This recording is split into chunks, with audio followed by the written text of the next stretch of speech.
ತಮ್ಮದು sir. Number 7 Ranganath. ಮಾನ್ಯ ಮುಖ್ಯಮಂತ್ರಿಗಳ ಹತ್ರ ಕೇಳಬಯಸ್ತೀನಿ. 7. ಮಾನ್ಯ ಸಭಾಧ್ಯಕ್ಷರೇ, ಉತ್ತರ ಒದಗಿಸಲಾಗಿದೆ. ಮಾನ್ಯ ಮುಖ್ಯಮಂತ್ರಿ ಸಾಹೇಬರು ಉತ್ತರ ಒದಗಿಸಿದ್ದಾರೆ. ವಿಶೇಷವಾಗಿ ಮಾನ್ಯ ಮುಖ್ಯಮಂತ್ರಿಗಳು ಕೃಷಿ ಸಾಲದ ಬಗ್ಗೆ ಭಾಳಷ್ಟು ಗಮನ ಕೊಟ್ಟು ಇವತ್ತು ರೈತರಿಗೆ ಏನಾದರೂ ಯಾವ್ದಾರ ಮುಖ್ಯಮಂತ್ರಿಗಳು ಮಾಡಿದ್ದಾರೆ ಅಂತಂದರೆ ಸದನಕ್ಕೆ ಗಮನಕ್ಕೆ ತರಲಿಕ್ಕೆ ಇಚ್ಛೆ ಪಡ್ತೇನೆ. ಹಿಂದೆ ಅವರ ಕಾಲದಲ್ಲಿ 8,000 ಕೋಟಿ ರೂಪಾಯಿನ ಸಾಲವನ್ನು ಮನ್ನಾ ಮಾಡಿರೋಂಥ ಇತಿಹಾಸ ಇದೆ. ಅದೇ ರೀತಿ ಎಲ್ಲ DCC ಬ್ಯಾಂಕ್ ಕೃಷಿ ಸಾಲಗಳನ್ನು ಮನ್ನಾ ಮಾಡೋಂಥ ಹಿನ್ನೆಲೆಯಲ್ಲಿ 3 ಲಕ್ಷ ಇದ್ದಂಥ ಬಡ್ಡಿ ರಹಿತ ಸಾಲನ 5 ಲಕ್ಷ ಮಾಡಿಕೊಟ್ಟಿರೋಂಥ ಇತಿಹಾಸ ಇದೆ. ಅದೇ ರೀತಿ 3% ಇಂಟ್ರೆಸ್ಟಲ್ಲಿ 10 ಲಕ್ಷ ಇದ್ದದನ್ನು 15 ಲಕ್ಷಕ್ಕೆ ಏರಿರೋಂಥ ಇತಿಹಾಸ ಇದೆ. ಆದರೆ ಇಲ್ಲಿ ಈಗಿನ ಸಂದರ್ಭ ಏನಾಗಿದೆ ಅಂತ ಅಂದರೆ DCC ಬ್ಯಾಂಕ್ ಇದು ಎಲೆಕ್ಷನ್ ಮೂಲಕ ಆಗೋವಂಥದ್ದು ಸಹಕಾರ ಚುನಾವಣೆ. ಅದರಲ್ಲಿ ಡೈರೆಕ್ಟರ್ಗಳು ಗೆಲ್ತಾರೆ ಒಂದೊಂದು ತಾಲೂಕಿಂದ. ನಮ್ಮಲ್ಲಿ 11 ತಾಲೂಕಿದೆ ಮಾನ್ಯ ಸಭಾಧ್ಯಕ್ಷರೇ. ಆ ಡೈರೆಕ್ಟರ್ಗಳು 10 ವರ್ಷದಿಂದ 10 ಸಲ ಚುನಾವಣೆಗಳನ್ನ ಮಾಡಿ ಅವರೇ ಬರ್ತಾ ಇದ್ದಾರೆ. ಹೊಸಬ್ರನ್ನ ಯಾವುದೇ ರೀತಿಯಲ್ಲೂ ಸಹಕಾರ ಸಂಘದಲ್ಲಿ ಕೃಷಿ ರೈತರನ್ನ ಸೇರಿಸ್ಕೊಳ್ಳಿಕ್ಕೆ ಅವಕಾಶ ಕೊಡೋದಿಲ್ಲ. ಹೊಸ ಕಾನೂನಲ್ಲಿ 25% ಅಷ್ಟು ಹೊಸಬ್ರನ್ನ ನಾಮಿನೇಷನ್ ಸದಸ್ಯರಾಗಲಿಕ್ಕೆ ಅವಕಾಶ ಇದೆ. ಅದನ್ನು ಫಾಲೋ ಮಾಡೋದಿಲ್ಲ. ಅದ್ರ ಜೊತೆ ಇವತ್ತು ನಮ್ಮ ಕುಣಿಗಲ್ ತಾಲೂಕು ಮಾನ್ಯ ಸಭಾಧ್ಯಕ್ಷರೇ 20 ಜನ ರೈತರಿಗೆ ಮಾತ್ರ ಅಲ್ಪಾವಧಿ ಸಾಲ ಕೊಟ್ಟಿದ್ದಾರೆ ಮಾನ್ಯ ಸಭಾಧ್ಯಕ್ಷರೇ. ನನ್ನ ತಾಲೂಕಲ್ಲಿ 4 ಲಕ್ಷ ಪಾಣಿ ಇದೆ. ಸುಮಾರು 1 ಲಕ್ಷ ಜನ ರೈತರಿದ್ದಾರೆ. ಕೇವಲ ಅಲ್ಪಾವಧಿಯಲ್ಲಿ 20 ಜನಕ್ಕೆ ಮಾತ್ರ ಸಾಲ ಕೊಟ್ಟರೆ ಯಾವ ಕಾರಣಕ್ಕೋಸ್ಕರ ಈ DCC ಬ್ಯಾಂಕು ಮತ್ತು ಇನ್ನಿತರದ್ದು ಬೇಕು? ಇವತ್ತು ನಬಾರ್ಡಿಂದ ಸಾಲ ಬರುತ್ತೆ ಅಂತಂತಾರೆ. ಅದನ್ನು ಸಹ ತಾನೇ ಟ್ಯಾಕ್ಸ್ ಪೇಯ್ಡ್ ಮನಿ ಅಲ್ವೇ? ಅದು ಭಾರತ ಸರ್ಕಾರದಾಗಲಿ ನಬಾರ್ಡಿಂದ ಆಗಲಿ ಇದು ನಾನು ಕೇಳ್ತಿರೋದು ಮಾನ್ಯ ಸಭಾಧ್ಯಕ್ಷರು ರೈತರ ರಕ್ಷಣೆಗೆ ಬರಬೇಕಾಗಿದೆ. ಇದು ಎಲ್ಲಿವರೆಗೂ ಇವತ್ತು ಬಹಳಷ್ಟು ಜನ ಎಲ್ಲ ಸದಸ್ಯರಿಗೂ ಆಗಂತ ನೋವು ಮಾನ್ಯ ಸಭಾಧ್ಯಕ್ಷರೇ, ಎಲ್ಲಿವರೆಗೂ ನಾವು ಇಂಟರ್ವ್ಯೂನ್ ಆಗೋದಿಲ್ವೋ ಅಲ್ಲಿವರೆಗೂ ರೈತರಿಗೆ ಒಂದು ರೀತಿಯ ಅವರ ಹಣವನ್ನ ರಾಜಕೀಯ ಲಾಭಕ್ಕೋಸ್ಕರ ಕಪಿ ಮುಷ್ಟಿಲಿ ಇಟ್ಕೊಂಡಿರೋಂಥ ಈ ಸಂಘಗಳನ್ನ ಬದಲಾವಣೆ ತರಲಿಲ್ಲ ಅಂದ್ರೆ, ಇದು ರೈತರಿಗೆ ಆಗಂತ ಅನ್ಯಾಯನ ಸರಿಪಡಿಸಲಿಲ್ಲ ಅಂದ್ರೆ ನಮ್ಮ ಮಾನ್ಯ ಮುಖ್ಯಮಂತ್ರಿಗಳಾಗಲಿ ನಮ್ಮ ಸರ್ಕಾರಕ್ಕೆ ಎಲ್ಲೋ ಒಂದ್ ಕಡೆ ಏನು ಇವತ್ತು ಬಡವರ ಬಗ್ಗೆ ಇರೋಂಥ ಸರ್ಕಾರನ ಕೆಟ್ಟ ಹೆಸರು ಬರಬಾರ್ದು ಅನ್ನೋದಕ್ಕೋಸ್ಕರ ನಾನು ಮಾನ್ಯ ಮುಖ್ಯಮಂತ್ರಿಗಳಿಗೆ ಗಮನಕ್ಕೆ ತರಲಿಕ್ಕೆ ವಿಶೇಷವಾಗಿ ನಿಮ್ಮನ್ನ ಬಳಸ್ಕೊತಾ ಇದ್ದೀನಿ ಮಾನ್ಯ ಸಭಾಧ್ಯಕ್ಷರೇ. ಇವತ್ತು ಕುಣಿಗಲ್ ತಾಲೂಕಲ್ಲಿ ಸುಮಾರು ಎಲ್ಲ ಇವತ್ತು ಮಧುಗಿರಿಲಿ 100 ಕೋಟಿ ಕೊಡುವಂತ ಸಂದರ್ಭದಲ್ಲಿ ನನ್ನ ತಾಲೂಕಿಗೆ ಸುಮಾರು ವರ್ಷದಿಂದ 1 ಕೋಟಿ ಕೊಡ್ಲಿಕ್ಕೆ ಅವಕಾಶ ಇಲ್ಲ ಅಂದ್ರೆ ನಾನು ಎಲ್ಲಿಗೆ ಹೋಗ್ಲಿ ಮಾನ್ಯ ಸಭಾಧ್ಯಕ್ಷರೇ? ಮಾನ್ಯ ಮುಖ್ಯಮಂತ್ರಿಗಳು. ಮಾನ್ಯ ಅಧ್ಯಕ್ಷರೇ, ರಂಗನಾಥ್ ಅವರು ಬಹಳ ಆಕ್ರೋಶದಿಂದ ಕೆಲವು ವಿಚಾರಗಳನ್ನು ಪ್ರಸ್ತಾಪ ಮಾಡಿದ್ದಾರೆ. ಕಳೆದ ವರ್ಷ 24-25ರಲ್ಲಿ 5,600 ಕೋಟಿ ಕಮ್ಮಿ ಬಡ್ಡಿ ದರದಲ್ಲಿ ನಬಾರ್ಡಿಂದ ಬರಬೇಕಾಗಿತ್ತು. ನಾವು ಬಂದಿದ್ದು ಕಡಿಮೆ ಆದದ್ದು 2,185 ಕೋಟಿ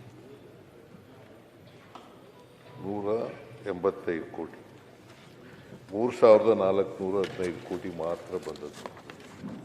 ಸೊ ಹಾಗಾಗಿ ಆ ಪ್ರಪೋರ್ಷನೇಟ್ ಆಗಿ ಕಡಿಮೆ ಆಗಿದೆ ಸಾಲ.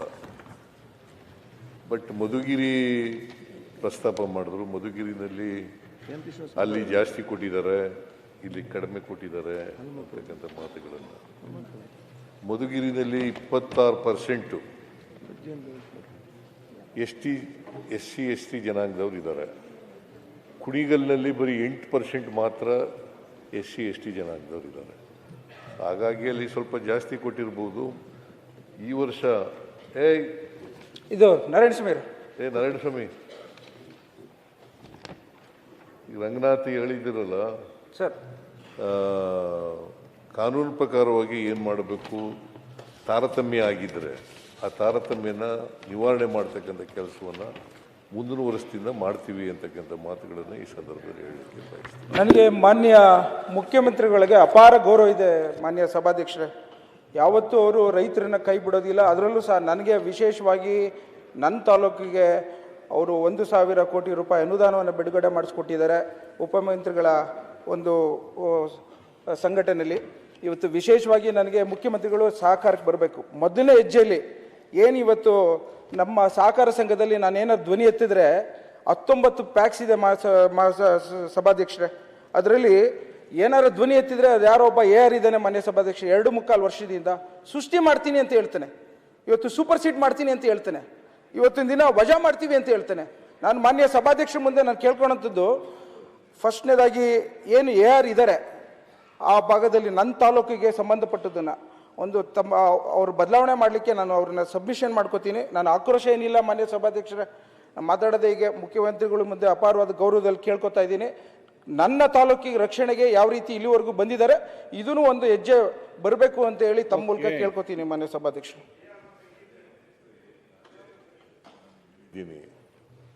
ಏನಾದರೂ ತಾರತಮ್ಯ ಆಗಿದ್ರೆ ಮಧುಗಿರಿಗೆ ಮತ್ತು ಇದಕ್ಕೆ ಆಗಿದ್ರೆ ಅದನ್ನು ಸರಿಪಡಿಸ್ತಕ್ಕಂಥ ಕೆಲಸವನ್ನು ಮುಂದಿನ ವರ್ಷದಿಂದ ಮಾಡಿಕೊಡ್ತೇನೆ ಅಂತಕ್ಕಂಥದ್ದು. ನಾನು ಭಾಳ ಸಹಕಾರ ಇಲಾಖೆಯಲ್ಲಿ ನನ್ನ ಅಧೀನದಲ್ಲಿ ಇರಲಿಲ್ಲ, ಬಟ್ ಆದರೂ ಕೂಡ ಮುಖ್ಯಮಂತ್ರಿಯಾಗಿ ಹೇಳ್ತಾ ಇದ್ದೀನಿ, ತಾರತಮ್ಯ ಸರಿಪಡಿಸುವಂತ ರಂಗನಾಥ್ ಸರ್, ರಂಗನಾಥ್ ನನ್ನ ಮೇಲೆ ವಿಶ್ವಾಸ ಇದೆ ಸರ್. ಎಲ್ಲ ತಾರತಮ್ಯ ಏನಾಗಿದೆ ಅದನ್ನೆಲ್ಲ ಸರ್ ಮೊದಲನೇ ಹೆಜ್ಜೆಲ್ಲ ಏರ್ ಚೇಂಜ್ ಮಾಡಿಸಿ ಸರ್, 2.25 ವರ್ಷದಿಂದ ಇದ್ದಾನೆ, ಅವನೇ ತೊಂದರೆ ಕೊಡ್ತಾ ಇರೋದು ಸರ್. ಆಯ್ತು, ಮತ್ತೆ ಹೇಳಿ ರಂಗನಾಥ್ ಮಾಡ್ಕೊಡ್ತೀನಿ. ಬೇಕು ಅಂತ ತಾರತಮ್ಯ ಮಾಡಿದ್ರೆ ಅದನ್ನ ಇಲ್ಲ ಇಲ್ಲ ಬೇಕು ಅಂತ, ಯಾಕಂದ್ರೆ ಅಷ್ಟು ಆಕ್ರೋಶವಾಗಿ ಕೇಳ್ತಾ ಇದ್ದಾರೆ ಅಂದ್ರೆ ಆಕ್ರೋಶ. ಉರಿಯೋದಕ್ಕೆ ಉಪ್ಪಾಕಕ್ಕೆ ಹೋಗ್ಬೇಡ ನೀನು. ಉರಿತಾ ಇತ್ತು ಹಂಗಾರೆ, ಏನು ಉರಿತಾ ಇದೆ ಗ್ಯಾರಂಟಿ, ನೀವೇ ಉರಿತಾ ಇದೆ ಅಂತ. ಗಾದೆ ಅಲ್ಲ, ಉರಿತಾ ಇದೆ ಅವ್ರ ಪೂಜೆಗಳು ಮಾಡ್ತಾವ್ರ ಸರ್, ಅವರು ಪೂಜೆ ಪುನಸ್ಕಾರ. ಅಧ್ಯಕ್ಷ CM ಆಗ್ಬೇಕು ಅಂತ ಹೇಳಿ ಪೂಜೆ ಪುನಸ್ಕಾರ ಎಲ್ಲ ಪುನಸ್ಕಾರ ಮಾಡ್ತಿರೋದು ನನ್ನ ಅಲ್ಲ, CM ಉರಿತಾ ಇರೋ ಇದಕ್ಕೆ ತುಪ್ಪ ಇದಾಕ್ಬೇಡ ಅಂತ. ಉರಿತಾ ಇದೆ ಅಂತ ಅರ್ಥ ಆಯ್ತಲ್ಲ, ಜಗಳ ಉರಿತಾ ಇಲ್ಲ, ಗಾದೆ ಅದು.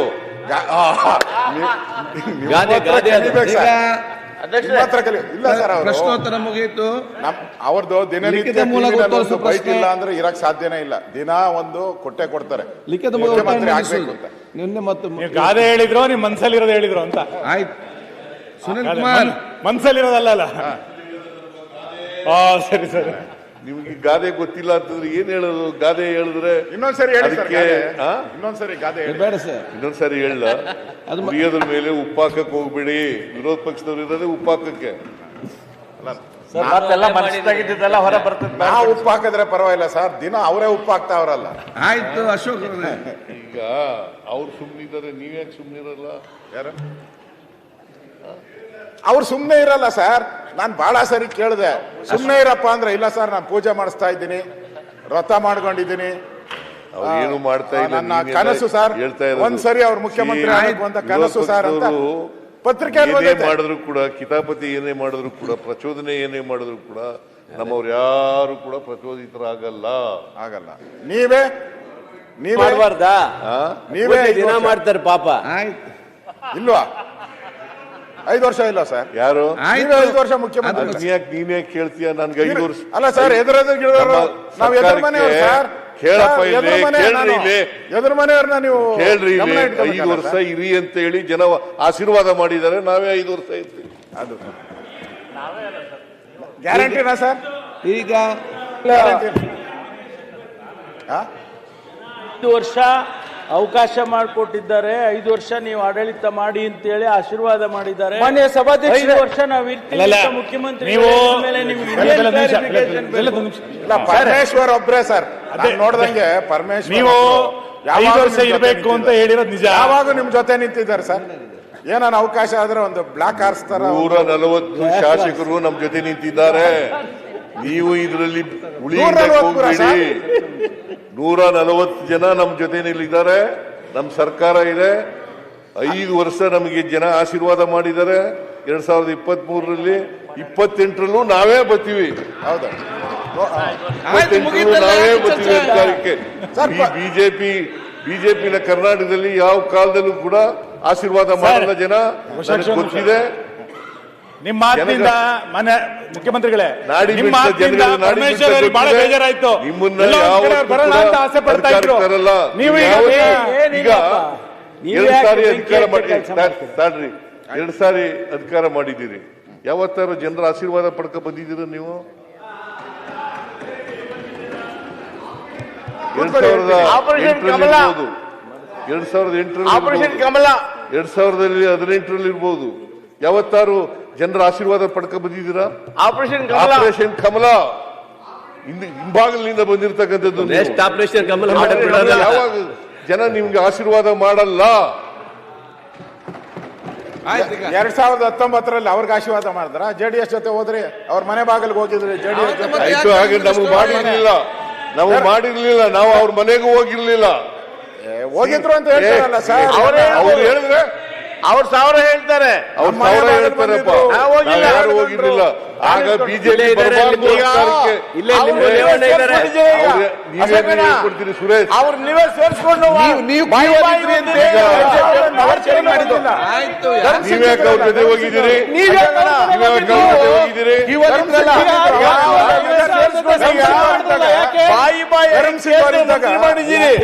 ಬಂದಿರಲ್ಲ ಅವಾಗ ಸರ್ಕಾರ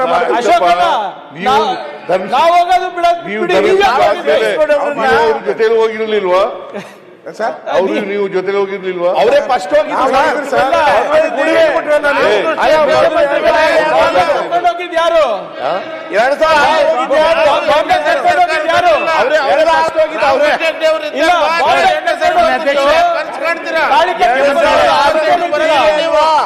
ಏನ್ ಸರ್ ಯಡಿಯೂರಪ್ಪ ನೀವ್ ನೆನ್ಪಿದ್ರೆ ಆಯ್ತು, ಹೌದಾ? ಇಲ್ಲ ನೀವೇ ಮುಖ್ಯಮಂತ್ರಿ ಅಂದ್ಬಿಟ್ಟು ಮಾನ್ಯ ಮುಖ್ಯಮಂತ್ರಿಗಳೇ, ಮಾನ್ಯ ಅಧ್ಯಕ್ಷರೇ,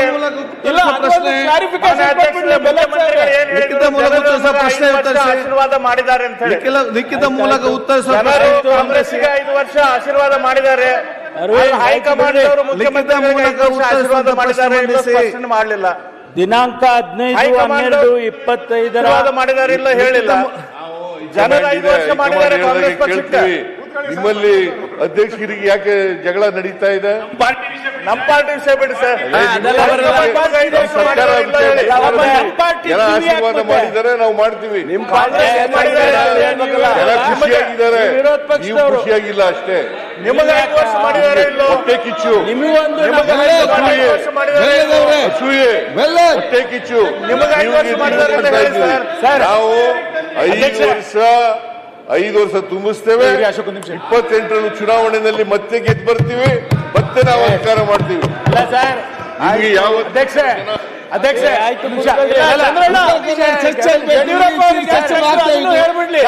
ಮುಖ್ಯಮಂತ್ರಿಗಳೇ, ಯಡಿಯೂರಪ್ಪ ಬ್ಯಾಂಕ್ವೆಟ್ ಹಾಲ್ ಅಲ್ಲಿ ಅಲ್ಲಿಂದ ಯಾಕೆ ಕೆಳಗಿಳಿಸಿಲ್ಲ? ನಮ್ಮ ಸರ್ಕಾರನಾಗಿಲ್ಲ, ರಾಮಕೃಷ್ಣ ಚಂದ್ರಬಾಬು ಮಾತ್ರ 2ನೇ ಸರಿ ಸರ್ಕಾರ ಬಂದಿದೆ ಹೊರತು ದೇವರಾಜ ಸಿದ್ಧ ಬಂದ ಚರ್ಚೆ ದಯಮಾಡಿ ಕೇಳಿ. 2020 ಯಡಿಯೂರಪ್ಪ ಅದೇ ಹೇಳಿ ನಮ್ಗೆ. ಹೆಗ್ಡೆ ಅವ್ರು ಬಿಟ್ರೆ ಯಾಕೆ ಮಾಡಿದ್ರಿ? 3 ಸಾರಿ ಬದಲಾವಣೆ ಮಾಡಿದ್ರಿ ಯಡಿಯೂರಪ್ಪನವ್ರಿಗೆ. ಯಾಕೆ? ನಮ್ಮ ಜೊತೆ ಇದ್ದವರು ನೀವು ಅಲ್ಲಿ ಹೋಗಿದ್ದೀರಿ, ಈಗ ಅಲ್ಲಿ ಹೋಗಿ ಡಿಪೆಂಡ್ ಮಾಡ್ತಾ ಇದ್ದೀರಿ. ಮಾನ್ಯ ಅಧ್ಯಕ್ಷರೇ, ನಾನು ಬಹಳ ಸ್ಪಷ್ಟವಾಗಿ ಹೇಳ್ತೀನಿ, ನಮ್ಮಲ್ಲಿ ಹೈಕಮಾಂಡ್ ಇದೆ. ಹೈಕಮಾಂಡ್ ಏನು ತೀರ್ಮಾನ ಮಾಡ್ತಾರೆ ಅದರ ಮಾಡ್ತೀವಿ. ಅದು ಒಂದು. ಎರಡನೇದು ಜನ ನಮಗೆ ಆಶೀರ್ವಾದ ಮಾಡಿದ್ದಾರೆ. 5 ವರ್ಷ ಇರಿ ಅಂತ ಜನ ಆಶೀರ್ವಾದ ಮಾಡಿದ್ದಾರೆ. 2013ರಲ್ಲಿ ಆಶೀರ್ವಾದ ಮಾಡಿದ್ದಾರೆ, 2023ರಲ್ಲಿ ಆಶೀರ್ವಾದ. ಈ ಬಿಜೆಪಿ ಅವರಿಗೆ ಒಮ್ಮೆಲೂ ಕೂಡ ಆಶೀರ್ವಾದ ಮಾಡಿಲ್ಲ, ಇಲ್ಲಿವರೆಗೂ ಮಾಡಿಲ್ಲ, ಮುಂದೇನೂ ಮಾಡಲ್ಲ. ಇವರು ವಿರೋಧ ಪಕ್ಷದಲ್ಲಿ ಶಾಶ್ವತ ಸಂಖ್ಯೆ 100 ಸೀಟು ನೀವು ಕಡಿಮೆ ಬರ್ತಾರೆ. ಯತ್ನಾಳ್ ಸೀಟು. ಯತ್ನಾಳವ್ರು ಯಾಕೋ ಸುಮ್ಮನೆ ಕೂತಿದಾರಲ್ಲ, ಏನು ಮಾತಾಡ್ತಾ ಇಲ್ಲ. ಹೊಸ ಪಕ್ಷ ಹಿಟಾಚಿ ಅಂತ ಹಿರಿಯರನ್ನ ಮಾತಾಡ್ತಾರೆ, ನೀವ್ ಯಾಕೆ ಕೇಳಿ? ಪಕ್ಷದ ಅಧ್ಯಕ್ಷರೇ, ಈಗ 5 ವರ್ಷ ಮುಖ್ಯಮಂತ್ರಿ ಯಾರು ಅನ್ನೋದು ಅಷ್ಟೇ ಒಂದೇ ಸಮಾಧಾನ. ಇಷ್ಟು ದಿವಸ ಮುಖ್ಯಮಂತ್ರಿಗಳು ಸಿದ್ದರಾಮಯ್ಯನವರು ನಾನೇ ಮತ್ತೆ ಬೇರೆ ಮುಂದುವರಿತೀನಿ ಆಗ್ತಾರೆ. 5 ವರ್ಷ ಅಂತ ಇದ್ರು. ಯಾಕೆ ಮಾತ್ರ ಏಕವಚನದಿಂದ ಬಹುವಚನ ಬಂದಿದ್ದಾರೆ. ನಾನು ಜಗನ್ ನಾವು ಅಂತ ಬಂದಿದ್ದಾರೆ. ಆಯ್ತು.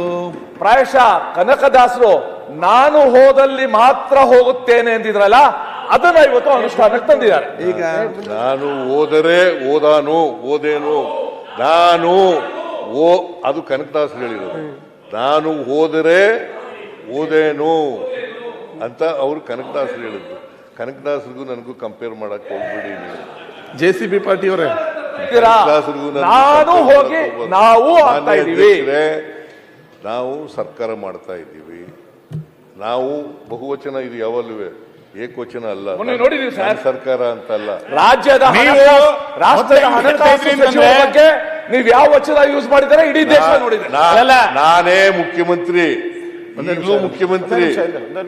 ಇಲ್ಲಿವರೆಗೆ ಹೈಕಮಾಂಡ್ ಇಲ್ಲೇ ಇರೋದು ಇಲ್ಲೇ ಇರೋದು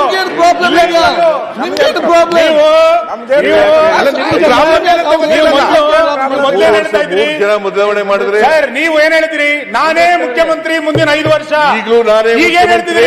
ಆಯ್ತು, ಮುಂದೇನು? ಈಗಲೂ ನಾನೇ ಜನವರಿ ನಂತರ ಏನ್ ಹೇಳಿ? ಜನವರಿ ನಂತರ ಏನ್ ಹೇಳಿ? ಮುಖ್ಯಮಂತ್ರಿ. ಈಗ ನಾವು ಹೈಕಮಾಂಡ್ ನಿಮ್ಗೇನ್ ಪ್ರಾಬ್ಲಮ್ ಈಗ?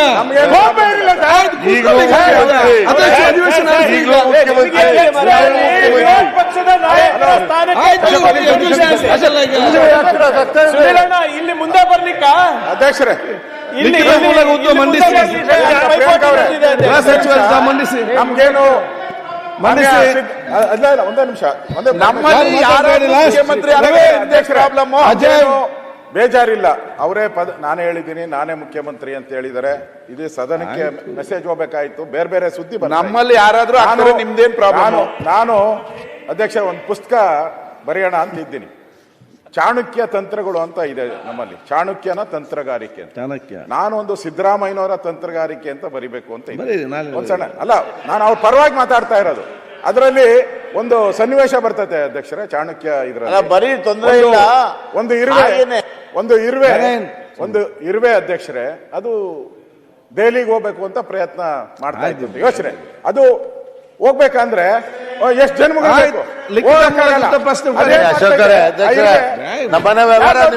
ಸೇರ್ಕೊಂಡ್ಬಿಡ್ತೈತೆ. ಡೆಲ್ಲಿಗೆ ಹೋಗೋ ಜವಾಬ್ದಾರಿ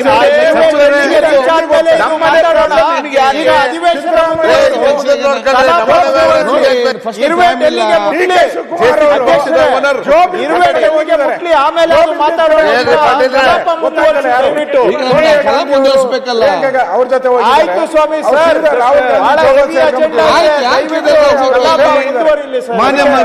ತಂತ್ರಗಾರಿಕೆ ಮಾಡೋದ್ರಲ್ಲಿ ಪುಸ್ತಕ ಬರೀರಿ, ಆಮೇಲೆ ಮಾತಾಡೋಣ, ಚರ್ಚೆ ಮಾಡೋಣ. ಪುಸ್ತಕ ಬರೀರಿ, ಫಸ್ಟ್ ಪುಸ್ತಕ ಬರೀರಿ, ಆಮೇಲೆ ಮಾತಾಡೋಣ. ಪುಸ್ತಕ ಬರೀರಿ, ನಾವೆಲ್ಲ ಓದೋಣ. ಲಿಖಿತ ಮೂಲಕ ಉತ್ತರ ಪ್ರಶ್ನೆ. ದಿನಾಂಕ ಪರಮೇಶ್ವರ್ ಅವರೇ, ದಿನಾಂಕ 15/12/2025 ಮಧ್ಯಪ್ರವೇಶ ಮಾಡ್ರಿ. 5ನೇ ಪಟ್ಟಿಯಿಂದ ನಿಮ್ಮರು ಒದ್ದಾಡ್ತಾ ಇದ್ದಾರೆ. ಹಾಗೂ ಲಿಖಿತ ಮೂಲಕ ಹೇಳಿ 130 ಪ್ರಶ್ನೆಗಳ ಪೈಕಿ 110 ಉತ್ತರಗಳನ್ನು ಹಾಗೂ ದಿನಾಂಕ 16/12/25 ಲಿಖಿತ ಮೂಲಕ ಉತ್ತರಿಸುವ 230 ಪ್ರಶ್ನೆಗಳ ಪೈಕಿ 126 ಪ್ರಶ್ನೆ ಉತ್ತರಗಳನ್ನು ಸದನದಲ್ಲಿ ಮಂಡಿಸುತ್ತಿದ್ದೇನೆ. ಈಗ ರಾಯರೆಡ್ಡಿ ಸರ್ ಒಂದ್ ದಿವಸ 110, ಒಂದ್ ದಿವಸ 120. ಈ ಮಿಕ್ಕಿದ ಕ್ವಶನ್ಸ್ಗೆಲ್ಲ ಉತ್ತರ ಎಲ್ಲಿ? ಈಗ ನಾನು ಎಲ್ಲ ಬರೋದೇ ಇಲ್ಲ ಸರ್. ಆಗಸ್ಟ್ 21ನೇ ತಾರೀಕು ಕೊಡ್ಬೇಕಾಯ್ತು ಉತ್ತರ. ಇದುವರೆಗೂ ಗೊತ್ತಿಲ್ಲ ನಮಗೆ. ಪ್ರತಿ ಸದನದಲ್ಲಿ ಅರ್ಧಕ್ಕಿಂತ ಸ್ಪೀಕರ್ ಅವರು ಹೇಳ್ತಾರೆ ಒಂದು ತಿಂಗಳ ಉತ್ತರ ಕೊಡ್ತೀನಿ. ಆಯ್ತು ಸರ್, ಮಾನ್ಯ ಮುಖ್ಯಮಂತ್ರಿ ಆಫೀಸಿಗೆ ಕೊಟ್ಟಂತ ಕೊಡುದಿಲ್ಲ ಅವ್ರ ಮೇಲೆ. ಎರಡೆರಡು ವಿಧಾನಸಭೆಯಲ್ಲಿ ನಾನು ಕೇಳಿದ್ದೇನೆ. ಈಗ ನಾನು ಸರ್ಕಾರ ಮಧ್ಯೆ ಸಚಿವರಿಗೆ ಹೇಳಿದಿಷ್ಟೇ, ಬರ್ತಾ ಇಲ್ಲ ಉತ್ತರಗಳು. ಒಂದು ಅವತ್ತಾಗ್ಸರಿ ಕೆಲವೊಮ್ಮೆ ಪ್ರಶ್ನೆಗಳು ಕೂಡ ಅಂತ ಉತ್ತರ ಇರ್ತದೆ, ಎಲ್ಲ ಕ್ರೋಢೀಕರಿಸಬೇಕು. ಹಾಗೂ ನಿಗದಿತ ಸಮಯದ ಮುಟ್ಟಿಸುವಂಥ ವ್ಯವಸ್ಥೆ ಇಲಾಖೆ ಮಾಡಬೇಕಿಲ್ಲ. ಅಧಿಕಾರಿಗಳ ಮೇಲೆ ಕ್ರಮ ತಗೊಳ್ಬೇಕು. ಯಾರಲ್ಲಿ ಪ್ರಿಪೇರ್ ಮಾಡ್ತಾರೆ ಇಲ್ಲ ಇದೇ ರೀತಿ ಮುಂದೆ ಹೋದ್ರೆ ಯಾರು ಪ್ರಶ್ನೆ ಕೇಳಲಿಕ್ಕೆ ಬರ್ತಾರೆ? ಅಶೋಕ್, ಈಗಾಗಲೇ ತಮ್ಮಿಂದನೂ ಕೂಡ ಅಧಿವೇಶನ ಮುಗಿದ ನಂತರನೂ ಕೂಡ ತಮ್ಮಿಂದ ನಮಗೆ ಪತ್ರಗಳು ಬಂದಿದೆ. ಇದನ್ನ ಮಾನ್ಯ ಮುಖ್ಯಮಂತ್ರಿಗಳು, ಮುಖ್ಯ ಕಾರ್ಯದರ್ಶಿಗಳು ಸಂಪುಟ ಸಭೆಯಲ್ಲೂ ಕೂಡ ಇಷ್ಟು ಉತ್ತರ ಬಾಕಿ ಇದೆ ಅನ್ನೋದು ಚರ್ಚೆ ಆಗಿ ಸರ್ಕಾರ ಬಾಕಿ ಇರ್ತಕ್ಕಂಥ ಪ್ರಶ್ನೆಗಳಿಗೆ ಉತ್ತರ ಕೊಡ್ತಕ್ಕಂಥ ಗಂಭೀರ ಪ್ರಯತ್ನ ಮಾಡ್ತಾ ಇದ್ದೇವೆ, ಆದಷ್ಟು ಕೊಡ್ತಾನೂ ಇದ್ದೇವೆ. ಸಂಪುಟದಲ್ಲೂ ಕೂಡ ಇದು ಚರ್ಚೆ ಆಗಿದೆ. ಮುಖ್ಯಮಂತ್ರಿಗಳು ಸೂಚನೆ ಕೊಟ್ಟಿದ್ದಾರೆ ಬಾಕಿ ಇರ್ತಕ್ಕಂಥ ಉತ್ತರಗಳು ಕೊಡಲೇಬೇಕು ಅಂತ. ತಮ್ಮ ಆಶಯ ಏನಿದೆ, ವಿರೋಧ ಪಕ್ಷದ ಆಶಯ, ಅದಕ್ಕೆ ನಾವು ಬದ್ಧರಾಗಿದ್ದೇವೆ. ನಮ್ಮ ಎಲ್ಲ ಪ್ರಯತ್ನ ಮಾಡಿ ಉತ್ತರ ಕೊಡ್ತೇವೆ. ನಾವು ಉಪಸಭಾಪತಿಯವರ ಅಧ್ಯಕ್ಷತೆ ಒಂದು ಕಮಿಟಿ ಮಾಡಿದ್ವಿ, ಇದಕ್ಕಾಗಿ ಒಂದು ಕಮಿಟಿ ಮಾಡಿದ್ದೇವೆ ಲಾಸ್ಟ್ ಟೈಮ್. ಸೊ ಯಾರ್ದು ಉತ್ತರ ಅನ್ನೋದು ಈಗ ನಮ್ಮ ಸೆಷನ್ ಆದ ನಂತರ ಕೂಡ ಬರೆದಿದ್ರೆ ಆ ಕಮಿಟಿಗೆ ಒಂದು ಅರ್ಜಿ ಕೊಟ್ಟರೆ ಆ ಅಧಿಕಾರಿ ಕರೆಸಿಕೊಂಡು ಮೀಟಿಂಗ್ ಕೂತ್ಕೊಳಿಸಿ ಕೂರಿಸುವಂಥ ವ್ಯವಸ್ಥೆ ಮಾಡ್ತಾರೆ. ಮಾನ್ಯ ಅಧ್ಯಕ್ಷರೇ, ಮೊನ್ನೆ ದಿವಸ ಮಾನ್ಯ ಮುಖ್ಯಮಂತ್ರಿಗಳು ಇಲ್ಲೇ ಇದ್ದಾರೆ, ಅವ್ರ ಗಮನಕ್ಕೆ ತರ್ತಾ ಇದ್ದೀನಿ. ಮುನಿರತ್ನ ಅವರು ಎಲ್ಲ ಸೇರಿ ಒಟ್ಟಿಗೆ ನಾವು ಅವತ್ತು ಅಲ್ಲ ಸರ್, ಒಂದು ನಿಮಿಷ, 1 ಲಕ್ಷ ರೂಪಾಯಿಗೆ 10 ಕೋಟಿ ರೂಪಾಯಿ ಆಸ್ತಿನ ಕೊಟ್ಟು ಮಾತಾಡ್ತೀರಿ. ಈಗ ನೀವು ಒಮ್ಮೆ ಅದನ್ನು ಚರ್ಚೆ ಮಾಡಿದ್ರಿ, ಮೊನ್ನೆ ಸಿಎಲ್ ಒಮ್ಮೆ ಚರ್ಚೆ ಮಾಡಿದ್ರಿ, ಅರ್ಧ ಗಂಟೆ ಚರ್ಚೆ ಆಯ್ತು ಮೊನ್ನೆ ಸಿಎಲ್ ಕಾಲಿಂಗ್ ಅಟೆನ್ಷನ್ ಅಲ್ಲಿ. ಮತ್ತೆ 69 ಕೊಟ್ಟಿದ್ದೀರಿ, ಇದೆ. ಈಗ ಉತ್ತರ ಚರ್ಚೆ ಮುಗಿಲಿಲ್ಲ, ಅದು ಮಾತ್ರ ಆಗ್ತದ? ಅಶೋಕ್ ಅವರು ಇಲ್ಲೇ ಅರ್ಧ ಗಂಟೆ ಚರ್ಚೆ ಕೊಡ್ತೀನಿ ಅಂದ್ರೆ ವಿರೋಧ ಪಕ್ಷದ ನಾಯಕರು ದಯಮಾಡಿ ಅರ್ಧ ಗಂಟೆ ಚರ್ಚೆ ಮನವಿ ಮಾಡ್ತಾರೆ. ನಾನು ಒಂದು ರಾಜ್ಯದಲ್ಲಿ ಕಾನೂನು ಸುವ್ಯವಸ್ಥೆ ಹಾಳಾಗಿರೋದ್ರ ಬಗ್ಗೆ, ಡ್ರಗ್ಸ್ ದಂಧೆ ಇರ್ಬೋದು, ಜೈಲುಗಳಲ್ಲಿ ಆಗ್ತಾ ಇರುವಂತ ಅವ್ಯವಹಾರಗಳಿರ್ಬೋದು, ನಡು ರಸ್ತೆಯಲ್ಲೇ ಹಣ ಲೂಟಿ ಮಾಡ್ತಕ್ಕಂಥ ಈ ಎಲ್ಲ ವಿಚಾರಗಳ ಬಗ್ಗೆ ಎಲ್ಲ ಇಲಾಖೆ ಒಂದೇ ಇಲಾಖೆದೇ ತಂದಿರೋದು. ಹೋಮ್ ಡಿಪಾರ್ಟ್ಮೆಂಟ್ ಒಂದೇ ಇಲಾಖೆದು, ಬೇರೆ ಬೇರೆ ಅದರಲ್ಲಿ ಚರ್ಚೆಗೆ. ಯಾಕಂದ್ರೆ ನಾವು ಒಂದೇ ವಿಚಾರ ತಂದು 5-6 ಚರ್ಚೆ ಮಾಡಿದಾಗ ಅವ್ರಿಗೆ ಮಾಹಿತಿ ಸರಿಯಾಗಿ ಸಿಗಲ್ಲ ಅನ್ನೋ ದೃಷ್ಟಿಯಿಂದ ಅವ್ರು ಮೊದಲೇ ರೆಡಿ ಆಗಲಿ ಅನ್ನೋ ದೃಷ್ಟಿಯಿಂದ ತಂದಿದ್ದೀರಿ. ದಯವಿಟ್ಟು ನಿಲುವಳಿ ಸೂಚನೆ. ಈಗ ತಾವು ಕೊಟ್ಟಿದ್ದೀರಿ, ನಾನು ಪರಿಶೀಲಿಸಿದ್ದೇನೆ, ಅದು ನಿಲುವಳಿಯಲ್ಲಿ ಬರುವುದಿಲ್ಲ. ನಾನು ಬೇಗ ನಿಮ್ಗೆ ಚರ್ಚೆ ಮಾಡ್ಲಿಕ್ಕೆ 69 ಕನ್ವರ್ಟ್ ಮಾಡಿ ಕೊಡ್ತೇನೆ ತಕ್ಷಣ. ಈಗ ಒಂದು ಕೆಲವು ಅಧ್ಯಕ್ಷರೇ, ಮನವಿ ನಮ್ಮದೊಂದು ಮನವಿ ಹೇಳಿದ್ದೀರಿ. ಒಂದು ಸೆಕೆಂಡ್, ಈಗ 4-5 ಜನ ಕೊಡ್ತೇನೆ, ಉತ್ತರ ಕನ್ನಡ ಚರ್ಚೆ ತಕ್ಷಣ ಕೊಡ್ತೇನೆ ನಾನು, ನಿಲುವ ಪ್ರಸ್ತಾವ ಮಾಡಿದ ಕಾರಣ. ಈಗ ಕೆಲವೊಂದು ಸದಸ್ಯರು ಉತ್ತರ ಕನ್ನಡ ಚರ್ಚೆ ಕೇಳಿದ್ದಾರೆ. ಅದಕ್ಕಿಂತ ಮುಂಚೆ ಪ್ರಮುಖವಾದ ವಿಚಾರಗಳು 2 ನಮ್ಮ ರೆವಿನ್ಯೂ ಬಿಲ್ ಇದೆ, ಇಂಪಾರ್ಟೆಂಟ್ ಬಿಲ್. ಯಾಕಂದ್ರೆ ಅಲ್ಲಿ ಕೂಡ ಚರ್ಚೆ ಆಗ್ಲಿಕ್ಕಿದೆ ವಿಧಾನ ಪರಿಷತ್ತಲ್ಲಿ ಕೂಡ. ಅದನ್ನು ಅಧ್ಯಕ್ಷರೇ, ನಾನು ಸರ್ಕಾರದ ಪರವಾಗಿ ತಮ್ಮಲ್ಲಿ ವಿರೋಧ ಪಕ್ಷ ಮತ್ತು ಆಡಳಿತ ಪಕ್ಷ ಎಲ್ಲಾ ಸದಸ್ಯರಲ್ಲಿ ಮನವಿ ಇಷ್ಟೇ. ಅದು ನಾವು ವಿಧಾನ ಪರಿಷತ್ತಿಗೆ ಹೋದಾಗ ಒಂದೇ ಬಾರಿ ಎಲ್ಲಾ ವಿಧೇಯಕಗಳನ್ನ ತಗೊಂಡೋದ್ರೆ ಅವರು ಅಲ್ಲಿ ನಮ್ಮನ್ನ ಪ್ರಶ್ನೆ ಮಾಡ್ತಾರೆ. ಹಾಗಾಗಿ ದಿನಕ್ಕೆ ಒಂದು 3-4 ವಿಧೇಯಕಗಳು ಮಂಜೂರು ಮಾಡಿಕೊಡ್ಬೇಕು ಅಂತ. ಅಧ್ಯಕ್ಷರೇ, ನಂದು 2 ವಿಧೇಯಕ ಇದೆ. 2ರಲ್ಲಿ ಒಂದನೇದು ಕರ್ನಾಟಕ ಬಾಡಿಗೆ ತಿದ್ದುಪಡಿ ವಿಧೇಯಕ 2025. ಇದನ್ನ ಪರ್ಯಾಲೋಚನೆಗೆ ಕೈಗೆತ್ತಿಕೊಳ್ಳಬೇಕೆಂದು ಸಭೆಯನ್ನ ತಮ್ಮ ಮುಖಾಂತರ ಕೋರುತ್ತಿದ್ದೇನೆ. ಪರ್ಯಾಲೋಚನೆ ಪ್ರಸ್ತಾವ ಸಭೆ ಕೊಡ್ಬೇಕಲ್ವಾ? ಮಾನ್ಯ ಅಧ್ಯಕ್ಷರೇ, ಪರ್ಯಾಲೋಚನಾ ಪ್ರಸ್ತಾವನೆ ಸಭೆ ಮತಕ್ಕೆ ಹಾಕುತ್ತೇನೆ. ಮಾನ್ಯ ಅಧ್ಯಕ್ಷರೇ, 20 ಸಾಲಿನ ಕರ್ನಾಟಕ ಬಾಡಿಗೆ ತಿದ್ದುಪಡಿ ವಿಧೇಯಕವನ್ನು ಪರಿಶೀಲಿಸುತ್ತದೆ ಎಂಬ ವಿಶ್ವಸಭೆಯ ಮುಂದೆ ಇದೆ. ಪ್ರಸ್ತಾವದ ಪರವಾಗಿರುವ ಹೌದು ಎಂದು ಸೂಚಿಸಬೇಕು, ಪ್ರಸ್ತಾವದ ವಿರೋಧವಾಗಿರಲ್ಲ ಎಂದು ಸೂಚಿಸಬೇಕು. ಪ್ರಸ್ತಾವ ಹೌದು ಪರವಾಗಿದೆ ಎಂದು ಭಾವಿಸುತ್ತೇನೆ. ಪ್ರಸ್ತಾವ ಹೌದು ಪರವಾಗಿದೆ. ಪ್ರಸ್ತಾವ ಅನುಮೋದನೆ ದೊರಕಿದೆ. ಸಚಿವರು ವಿವರಣೆ ಕೊಡುವುದು. ಮಾನ್ಯ ಸಭಾಧ್ಯಕ್ಷರೇ, ಬಹಳ ಸರಳ ವಿಧೇಯಕ. ಈ ಬಾಡಿಗೆ ವಿಧೇಯಕ ಏನಿದೆ, ಇದು ಬಹಳ ದೇಶದ ಹಳೇ ಕಾನೂನು. ಬಹುತೇಕ ರಾಜ್ಯಗಳಲ್ಲಿ ಹೋಲಿಕೆ ಇರತಕ್ಕಂಥ ಕಾನೂನು ಇದು. ಹಿಂದೆ ಕೇಂದ್ರ ಸರ್ಕಾರ ಮಾದರಿ ವಿಧೇಯಕವನ್ನು ಮಾಡಿ ಆವತ್ತು ಎಲ್ಲ ರಾಜ್ಯಗಳಲ್ಲೂ ಕೂಡ ಇದನ್ನು ಅಳವಡಿಸ್ಕೊಂಡಿದ್ದೇವೆ. ಅದರಲ್ಲಿ ಈಗ ತಿದ್ದುಪಡಿ ಏನು ತಂದಿದ್ದೇವೆ ಅಂದರೆ, ಈ ಮೂಲ ವಿಧೇಯಕದಲ್ಲಿ ಉಲ್ಲಂಘನೆ ಆದರೆ ಜೈಲು ಸಜೆ ಇರ್ತಾ ಇತ್ತು. ಈಗ ಇಂತಹ ಸಣ್ಣ ಪುಟ್ಟ ಅಪರಾಧಗಳಿಗೆ ಜೈಲು ಶಿಕ್ಷೆ ವಿಧಿಸುವಂತಹದ್ದು ಸೂಕ್ತ ಅಲ್ಲ ಅಂತೇಳಿ ಈ ಡಿಕ್ರಿಮಿನಲೈಸೇಷನ್ ಆಫ್ ಮೈನರ್ ಅಫೆನ್ಸಸ್ ಅಂತ ಒಂದು ಪ್ರಯತ್ನ ದೇಶದಲ್ಲಿ ನಡೀತಾ ಇದೆ. ಈ ತಿದ್ದುಪಡಿಗಳನ್ನು ಕೇಂದ್ರ ಸರ್ಕಾರದವರು ಡ್ರಾಫ್ಟ್ ಮಾಡಿ ನಮಗೆ ಕಳಿಸ್ಕೊಟ್ಟಿದ್ದಾರೆ. ಅದನ್ನು ನಾವು ಅಳವಡಿಸ್ಕೊಳ್ತಕ್ಕಂಥ ಪ್ರಯತ್ನ ಈ ತಿದ್ದುಪಡಿ ವಿಧೇಯಕದ ಮುಖಾಂತರ ಮಾಡ್ತಾ ಇದ್ದೇವೆ. ಪೆನಲ್ಟಿ ಸ್ವಲ್ಪ ಜಾಸ್ತಿ ಆಗುತ್ತೆ, ಆದರೆ ಜೈಲುಗೆ ಹೋಗ್ತಕ್ಕಂತಹ ಅಂಶಗಳನ್ನು ತೆಗೆದುಹಾಕುವಂತಹದ್ದು ಡಿಕ್ರಿಮಿನಲೈಸೇಷನ್ ಅಷ್ಟೇ ಈ ವಿಧೇಯಕದ ಸಾರಾಂಶ. ಓಕೆ,